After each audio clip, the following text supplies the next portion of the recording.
Потому что на этой неделе, конечно, самое, наверное, главное событие в этой связи, ну, давайте последовательно. То есть, во-первых, Владимир Зеленский в конце прошлого года посетил фронт и еще раз доказал, что он смелый человек в этом смысле, как глава государства, который не боится. Он ездил в Авдеевку, награждал там украинских бойцов.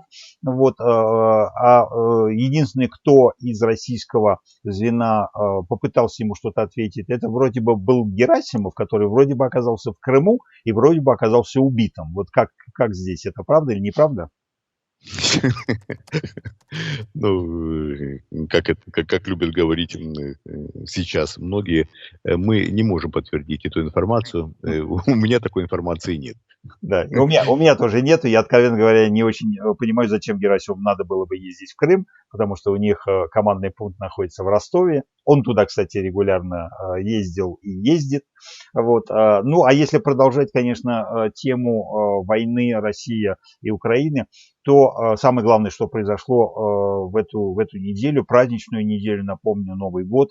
Началось, кстати, в Рождество католическое еще, которое украинцы в этом году праздновали свое Рождество православное по мировому календарю 25 декабря.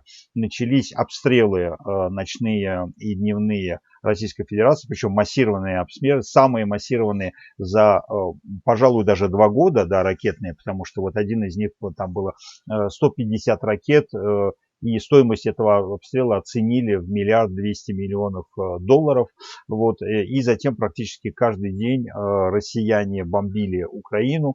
Есть довольно много жертв. И в ответ Украина бомбила Российскую Федерацию. Есть, так сказать, удары по Крыму, есть удары по Белгороду. В день рождения Буданова сгорел военный самолет в Челябинске.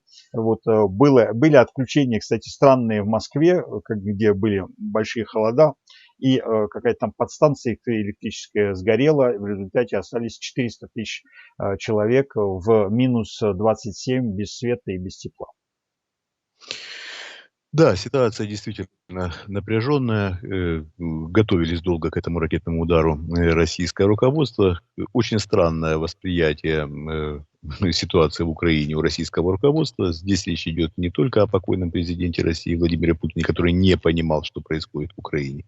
Сейчас и другие представители российского руководства, в частности Николай Патрушев, почему-то считают, что подобным актом можно подтолкнуть украинское руководство, да и народ Украины к какому-то недовольству, или народ Украины к недовольству, а украинское руководство к капитуляции. Ну, капитуляции, разумеется, не полная, а капитуляции в плане сдачи тех территорий, которые на сегодняшний день аннексированы, оккупированы, извините.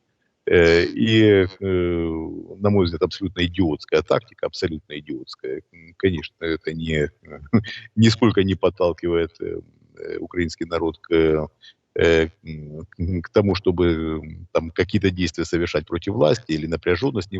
Напряженность возникает как раз по отношению к России, как это не, опять-таки, с одной стороны, вроде бы даже и логично, с другой стороны, парадоксально, к противостоянию между украинским и российским народом. Именно когда граждане одной страны начинают быть агрессивно настроенными гражданами другой страны, обвиняя те или иные действия руководства страны и возлагая ответственность на граждан. Понятно, что и подобная ответственность есть, но тем не менее это больше ведет к нарастанию конфронтации на бытовом уровне больше, чем на достижение каких-то планов российских властей. Абсолютно не понимают, в какой конве действовать, абсолютно не понимают, как поступать, и поступают так как знают, как умеют, как считают нужным. Скажем так, абсолютно ложное представление о том, что происходит в Украине и что такое украинцы, как себя будет вести народ, как себя будет вести украинское руководство. Ничего не понимают, как не понимали, так до сих пор ничего и не понимают. Соответственно, поэтому и шаги подобные. Ракетный обстрел готовился довольно долго.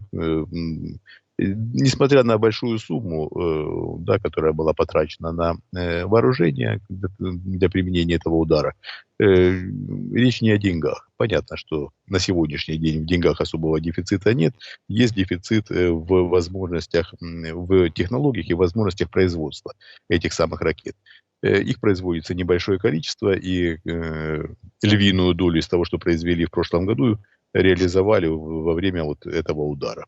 Принес ли он какие-то результаты, принес ли он какие-то, какую-то более-менее значимую выгоду, как бы вы это ни оценивали в российском руководстве? Ну, ничего особо не принес.